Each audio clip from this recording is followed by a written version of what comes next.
सास ने पढ़ी कक्षा 12वीं। पाखी एक मल्टीनेशनल कंपनी में काम करने के साथ सोशल एक्टिविस्ट भी होती है, जो ऑफिस खत्म होने के बाद शाम को घर आकर जरूरतमंद छोटे बच्चों को फ्री में पढ़ाती है। उसकी इस खूबी से बाकी लोगों के साथ सास भी बहुत खुश होती है। तुम सच में बहुत अच्छा काम कर रही हो बेटा। बस ध्यान रखना बच्चे आधे रास्ते में कहीं भटक ना जाए। भटकने से मेरा मतलब सिर्फ गलत काम करना नहीं है। कोई घर की जरूरत के लिए नौकरी करने लगे या किसी के घर वाले उसकी शादी करा दे, यह भी तो मंजिल से भटकना ही होता है ना। वाओ मम्मी, मुझे नहीं पता था कि आप पढ़ाई को लेकर इतनी पर्टिकुलर हो। पर फिक्र मत कीजिए, इनके साथ ऐसा कुछ नहीं होगा। बहू की बात पर मुस्कुराकर सास चली जाती है और पाखी बच्चों को पढ़ाने में बिजी हो जाती है। उसी रात पाखी और विराट साथ बैठकर बातें कर रहे होते हैं, जिसमें बहू सास की पढ़ाई को लेकर नजरिए का विराट के सामने जिक्र करती है। हाँ, मुझे सब पता है। ऐसे ही नहीं ये नालायक लड़का इतना पढ़ लिया। वो मम्मी ही तो है जिन्होंने बचपन से खाना खाया या नहीं से ज्यादा पढ़ाई की या नहीं पूछ पूछ कर मुझे इतना पढ़ने पर मजबूर कर दिया। वो हमेशा मुझे पढ़ाई और सेल्फ इंडिपेंडेंट होने की इम्पोर्टेंस याद दिलाती रही। और आज मेरी ये सरकारी नौकरी, इतनी अच्छी पोस्ट, उसी का तो नतीजा है। वाह, अगर मम्मी इतनी पढ़ी लिखी है तो कोई जॉब क्यों नहीं करती? और अगर जॉब नहीं करती तो मेरे साथ बच्चों को ही पढ़ा ले। तुम्हें किसने बोला कि मम्मी पढ़ी हुई हैं? उन्होंने तो अपनी 12th क्लास भी पूरी नहीं की। उससे पहले ही नाना जी ने मम्मी की शादी करा दी। शायद इसलिए पढ़ाई और अपने पैरों पर खड़े होने को लेकर उनकी सोच ऐसी है, क्योंकि वो खुद ये सब करना चाहती हो। पत्नी की बात सुन के विराट भी सोच में पड़ जाता है। दोनों मिलकर प्लान बनाते हैं और अगले दिन बच्चों को पढ़ाते हुए पाखी उनके पास एक कुर्सी एक्स्ट्रा लगा देती है। ये एक कुर्सी ज्यादा किसके लिए लगाई है बेटा? कोई नया बच्चा आने वाला है क्या? हाँ जी, आज से मेरी एक नई बच्ची मेरे पास, यानी कि मेरी सास, दोबारा पढ़ाई शुरू करने वाली है। अरे क्या पागल जैसी बात कर रही है। भला ये भी मेरी कोई उम्र है बच्चों के बीच बैठकर पढ़ने की? तू बस ना इनके भविष्य पर ध्यान दे, मुझ पर नहीं। मम्मी, सीखने की कोई उम्र नहीं होती, बस इच्छा होती है। और मुझे पता है कि आपके अंदर वो इच्छा आज भी जिंदा है। अरे तू बस अपने काम और इन बच्चों पर ध्यान दे। यहाँ बस सबको बोलने से मतलब है, किसी को नहीं सोचना। अगर बात बाहर निकली तो समाज क्या सोचेगा और परिवार का कितना नाम बदनाम होगा। मम्मी, आपने पापा और इस परिवार के बारे में बहुत सोच लिया। सबकी खुशियों के लिए अपने सपने बहुत कुर्बान कर दिए। अब ये वक्त अपने पर ध्यान देने का है। और जिस समाज की आप बात कर रही हो ना, उसकी तो आदत है हर कामयाब होते इंसान पर पत्थर मारने की। बेटी को भी बहू का साथ देते देख सास गुस्से में अपना सर पकड़कर बड़बड़ाते हुए वहां से चली जाती है। ये स्टूडेंट थोड़ी जिद्दी है, पर इन्हें मैंने 12th क्लास पास नहीं कराई तो मैं भी अपनी सास की बहू नहीं। ये देखने में तो मजा ही आ जाएगा। इसी के साथ पति पत्नी मिलकर सास को पढ़ाने के मिशन पर लग जाते हैं, लेकिन सास उनकी हर कोशिश को नाकाम कर देती है।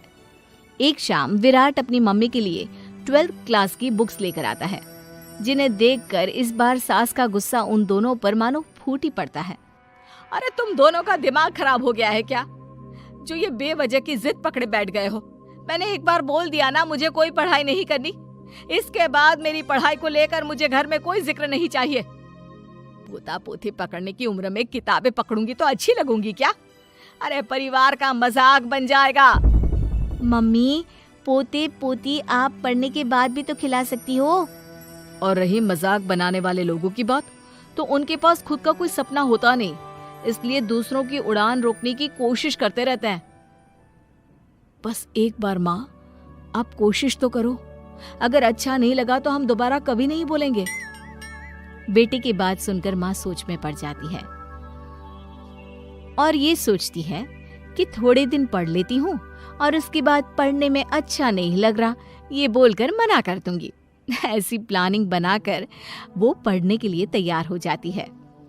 मौके का फायदा उठाकर तुरंत वे लोग सास का ओपन से 12th में एडमिशन करा देते हैं। मम्मी, आज से आपकी सारी जिम्मेदारी मेरी। अब तो आपका नाम टॉपर के लिस्ट में आने से कोई नहीं रोक सकता। ये मेरे सीधे बच्चे, इन्हें अंदाजा भी नहीं कि माँ का प्लान क्या है। पाखी सास को पढ़ाना शुरू करती है।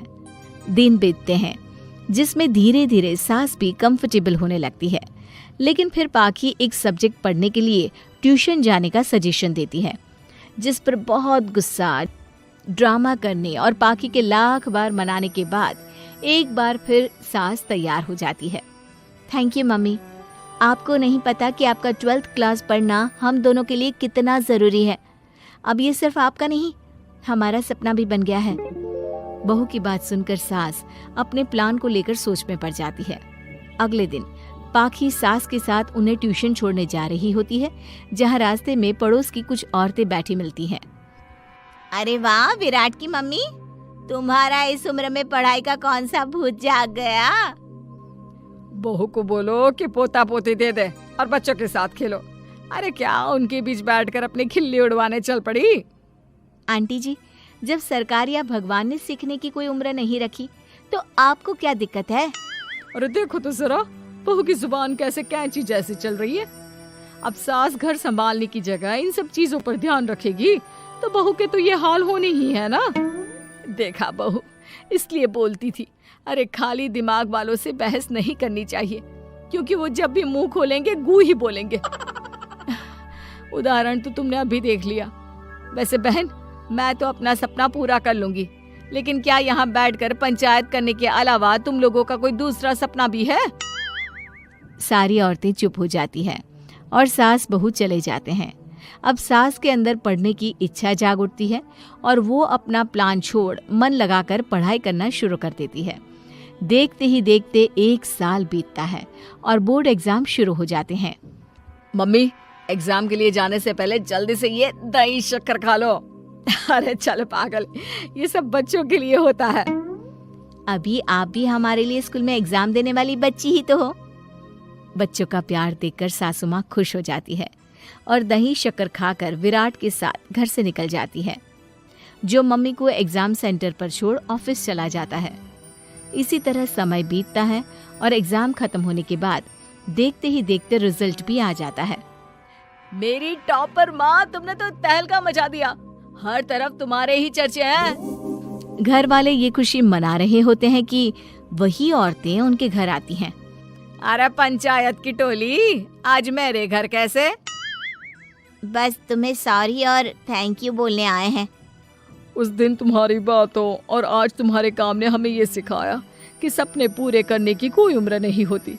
इसलिए अब हम भी शादी, परिवार, बच्चे और न जाने कितनी वजहों से अधूरे छूटे सपनों को पूरा करेंगे बहन जी।